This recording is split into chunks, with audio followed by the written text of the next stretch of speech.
Animal physiology lecture 02। Topic endocrine system introduction plus endocrine glands. Hello everyone, welcome back to Shazia life sciences. अगर आप CSIR NET life science, GATE biotechnology, SET या अमसी entrance की preparation कर रहे हैं तो ये लेक्चर आपके लिए बहुत इंपॉर्टेंट है। आज हम एनिमल फिजियोलॉजी का सेकंड लेक्चर पढ़ने वाले हैं जिसमें हम एंडोक्राइन सिस्टम को बिल्कुल बेसिक से समझेंगे। मेन प्रॉमिस करती हूँ कि लेक्चर के एंड तक आपको सिर्फ रटना नहीं पड़ेगा बल्कि हर कंसेप्ट लॉजिकली समझ आ जाएगा। तो नोटबुक लेकर बैठ जाइए और लेक्चर को एंड तक जरूर देखिए। चलिए शुरू करते हैं। एंडोक्राइन सिस्टम क्या होता है? सबसे पहले एक सिंपल क्वेश्चन, हमारे बॉडी में कम्युनिकेशन कैसे होता है? बॉडी के एक पार्ट को दूसरे पार्ट तक इंफॉर्मेशन कैसे मिलती है? बॉडी में कम्युनिकेशन के दो मेजर सिस्टम्स होते हैं। नंबर 1 नर्वस सिस्टम और नंबर 2 एंडोक्राइन सिस्टम।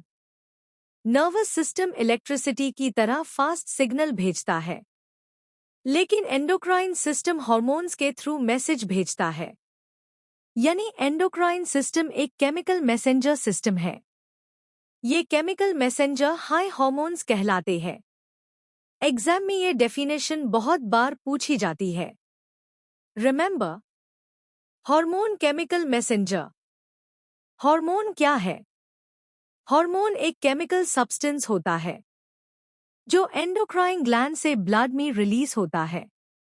ब्लड के थ्रू टारगेट ऑर्गन तक ट्रैवल करता है और वहां जाकर अपना इफेक्ट दिखता है। सिंपल लैंग्वेज में सोचो, प्रिंसिपल ने एक नोटिस निकला।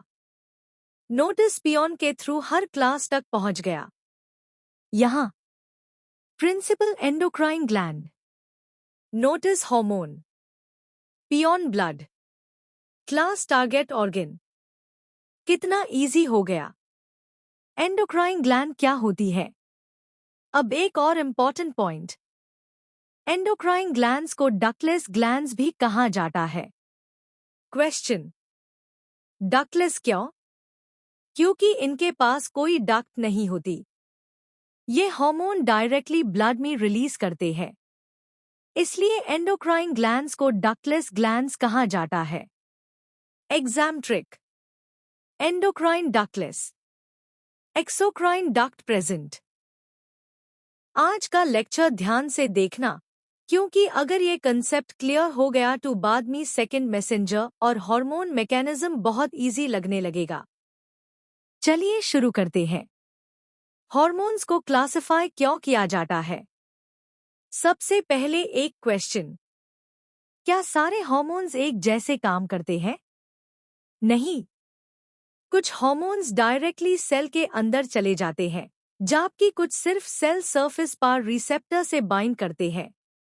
इसी डिफरेंस के बेसिस पर हार्मोन्स को मेनली दो ग्रुप्स में डिवाइड किया गया है। एक लिपिड सॉल्यूबल हार्मोन्स और दो प्रोटीन वाटर सॉल्यूबल हार्मोन्स। ये दोनों टर्म्स एग्जाम में बहुत इंपॉर्टेंट है। लिपिड हार्मोन्स, सबसे पहले लिपिड हार्मोन्स को समझते हैं। नाम से ही पता चल रहा है, लिपिड हार्मोन मतलब fat soluble hormone.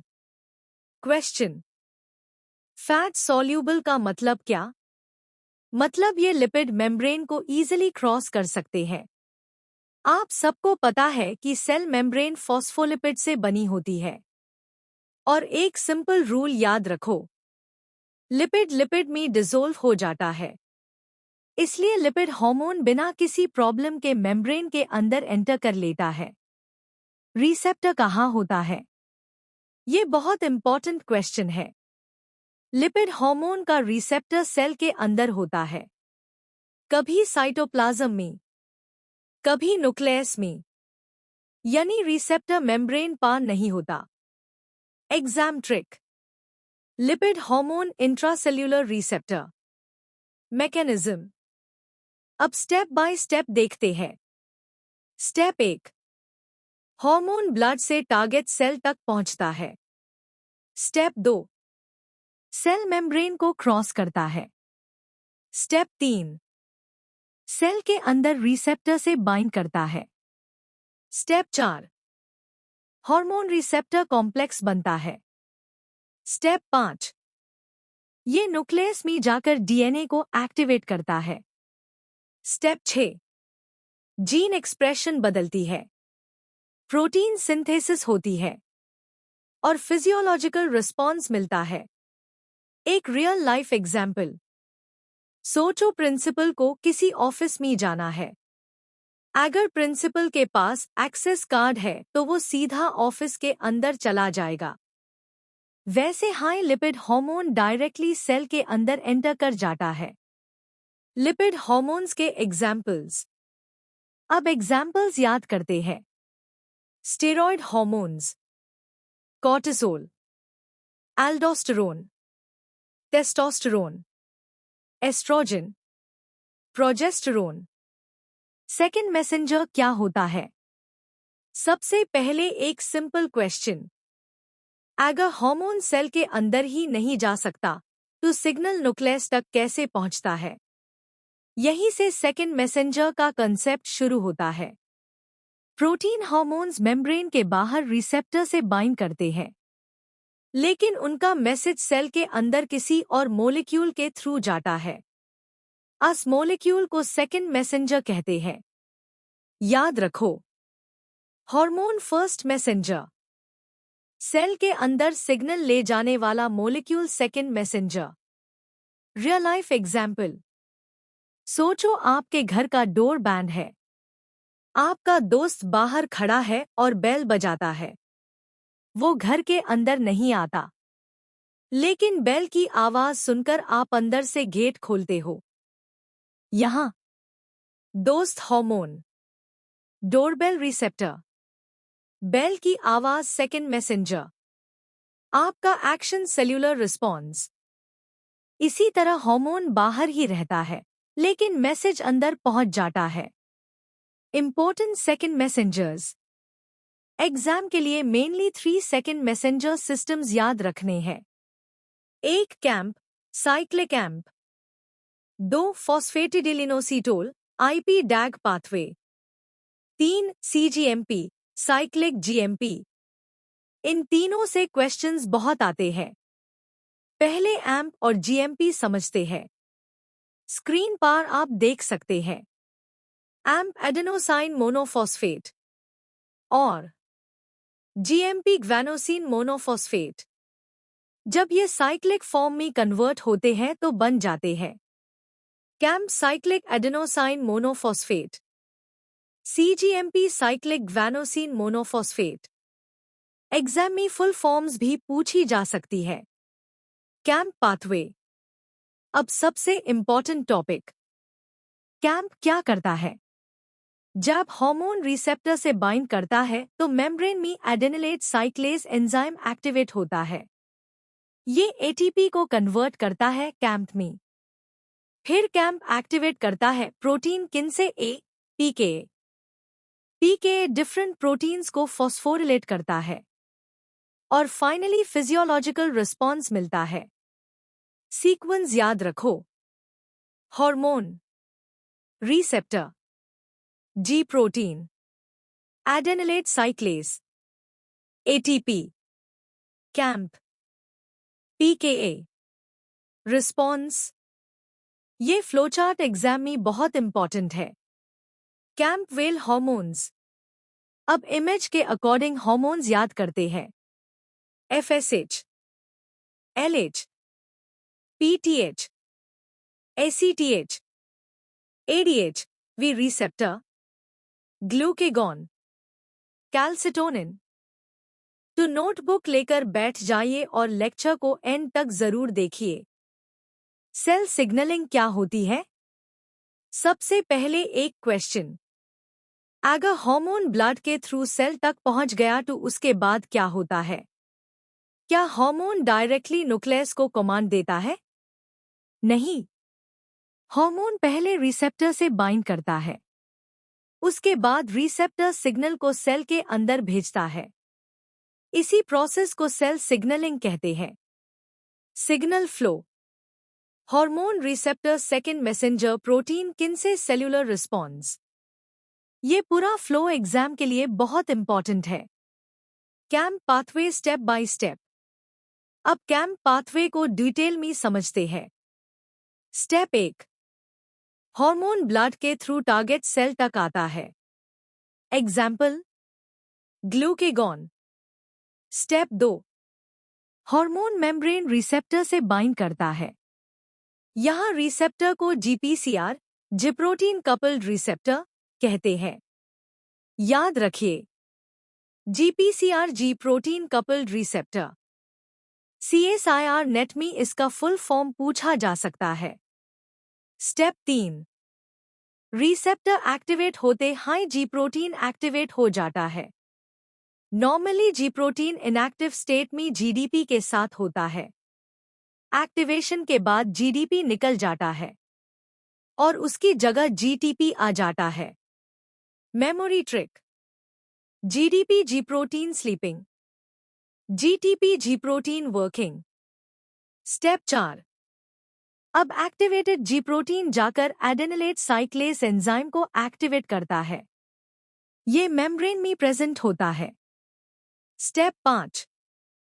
एडेनिलेट cyclase ATP को कन्वर्ट करता है। एटीपी से बनता है कैम्प। यही सेकेंड मैसेंजर है। स्टेप 6। कैम्प एक्टिवेट करता है प्रोटीन किनसे ए पीकेए। पीकेए प्रोटीन्स को फॉस्फोरिलेट करता है और सेल रिस्पॉन्स देना शुरू कर देता है। Complete flow. Hormone, GPCR, G protein, adenylate cyclase, ATP, cAMP, protein kinase A, response. इस फ्लोचार्ट को एग्जाम से पहले एक बार जरूर रिवाइज करें। एग्जाम्पल ग्लूकेगॉन फास्टिंग के टाइम ब्लड ग्लूकोज बढ़ता है। कैसे? ग्लूकेगॉन रिसेप्टर एक्टिवेट करेगा, कैम्प बनेगा, पीकेए एक्टिवेट होगी, ग्लाइकोजन ब्रेकडाउन होगा, ब्लड ग्लूकोज इंक्रीज हो जाएगा। अब ये मैकेनिज्म कभी नहीं भूलेगा। CGMP pathway. अब दूसरा पाथवे। ये कंपैरेटिवली सिंपल है। यहाँ सेकेंड मैसेंजर होता है। हार्मोन रिसेप्टर क्या होता है? सबसे पहले एक सिंपल क्वेश्चन।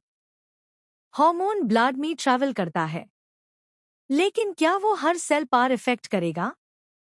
नहीं, सिर्फ उसी सेल पर इफेक्ट करेगा जिसके पास उस हार्मोन का स्पेसिफिक रिसेप्टर होगा। डेफिनेशन। हार्मोन रिसेप्टर एक स्पेशल प्रोटीन होता है जो हार्मोन को आइडेंटिफाई करके उससे बाइंड करता है और सिग्नल को सेल के अंदर भेजता है। Real life example. सोचिए हार्मोन एक की चाबी है और रिसेप्टर एक लॉक ताला। हर चाबी हर ताले को नहीं खोल सकती। वैसे ही हर हार्मोन हर रिसेप्टर से बाइंड नहीं करता। इसलिए रिसेप्टर की स्पेसिफिसिटी बहुत इंपॉर्टेंट होती है। रिसेप्टर्स कितने टाइप्स के होते हैं? हार्मोन रिसेप्टर्स मेनली 2 टाइप्स के होते हैं। एक इंट्रासेल्यूलर रिसेप्टर और 2 सेल सरफेस रिसेप्टर। ये दोनों CSIR नेट के फेवरेट टॉपिक्स हैं। एक इंट्रासेल्यूलर रिसेप्टर, नाम से ही क्लियर है, ये रिसेप्टर सेल के अंदर होता है, कभी साइटोप्लाज्म में, कभी न्यूक्लियस में।